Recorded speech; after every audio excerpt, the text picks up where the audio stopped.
McDonald's. You either love it or you don't, but like it or not, they are everywhere. It seems like you can't go far these days without passing by the golden arches of fast food royalty. But what if I told you that there are some McDonald's that are so far and so far out there, they appeared as though they belonged in a parallel universe. And some of them are even banned to the general public. First up is a sit-down and drive-through McDonald's located in Samoa, also known as the most remote McDonald's in the world, sitting at an astounding 770 miles, or about 4,600,000 feet from the next nearest franchise location. The restaurant, which is located inside a 150-year-old colonial mansion on the small island country, features a McGiga meal that costs £38, about $65 Canadian, and consists of 2 Big Mac medium meals, 2 quarter-pounder small meals, 2 deluxe cheeseburgers, and 2 8-piece McNuggets. Honestly, not a bad deal. You might think it difficult to sustain the franchise on such a small island, but the reality is quite the opposite in fact. Locals and tourists alike rejoice in the little slice of processed heaven and have kept the business booming since its opening in 2000. The restaurant is also a notable hotspot for the island's rugby team, with players enjoying the fast food delights so much that they were actually banned from partaking in such delicacies while competing overseas, as their coach feared their inevitable overindulgence would ruin their chances at winning the World Cup. Next up, we have the Arizona Aqua Arts Beauty located in Sedona, Arizona. While it might not be banned, you just might miss it, as when the restaurant was constructed in 1993 just off of Route 98A,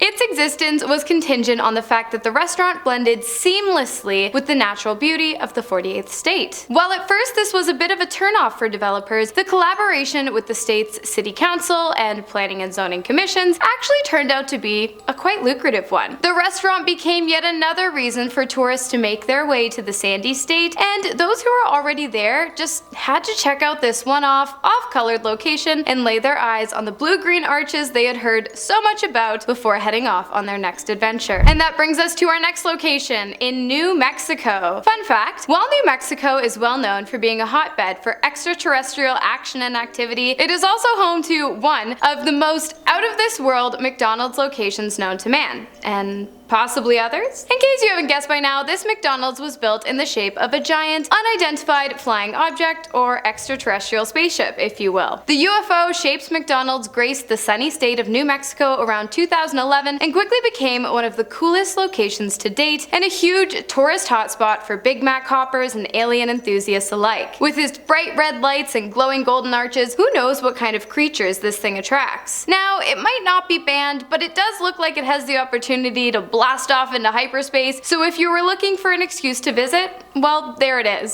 Speaking of oddly shaped places to enjoy a nice hot meal served to you in a cardboard box, we have the plane-shaped McDonald's located in New Zealand. Well, it's not just plane-shaped, it's actually a decommissioned Douglas DC-3 aircraft, complete with an intact cockpit. While you can't actually order food from inside of the Big M emblem-adorned airliner, you can grab your food from the counters located in the more traditional restaurant next door, and then bring them over to enjoy an experience like never before. That's right, I'm talking about eating microwave food on an airplane. To be honest, I'm not quite sure how either airlines or fast food restaurants cook their food, but what I do know is that Douglas DC-3 has a fully refurbished interior, complete with big comfy red chairs and shiny metal tables, creating a dining experience like no other that can accommodate up to 20 patrons at a time. What's the coolest McDonald's you've ever been to? Let us know in the comments. Have you ever tried to go through a drive-thru without a car? Oh, yeah, me neither. Well, if you ever wanted to, this next location is the place to do it, as cars are strictly banned from this ski-through McDonald's located in Lidvallen Ski Resort, about 200 miles northwest of Stockholm in Sweden. Also known as McSki, the newly popular location has actually been around since about 1966, if you can believe it, and has been a staple for skiers and snowboarders alike. With McDonald's complete classic menu available for order, this pick-me-up pit stop is truly like no other, and as hitting the slopes can work up quite an appetite, I truly can't think of a better way to satisfy your hunger without cutting too much into your adrenaline-chasing chill time. McDonald's is best known for being a quick spot that doesn't break the bank. But have you ever heard of a McDonald's that was a bank? Well, if you haven't, you're about to. With one user on TripAdvisor referring to it as the classiest McDonald's in the world, this one-off variation is located in, bear with me, Kristiansand, and Norway. While there is not much information of this particular franchise location to be found online, it is open to the public and boasts a classic McDonald's menu, as well as a few more items specific to McDonald's in Norway, such as the home-style juicy burger, pasta salad with chicken or ham, hot wings, oatmeal with raisins, the chicken premier burger, and something called a McToast. Because of its location, we of course have to assume that at one point many areas within the walls of what is now a cool place for a quick bite were strictly banned from the public, given that the restaurant once contained safes and vaults full of copious amounts of cash. Next on the list we have a McDonald's, an extremely popular mega capitalist McDonald's, laughably and ironically located directly outside the entrance to the Museum of Communism, located in Czechia, Prague. Now,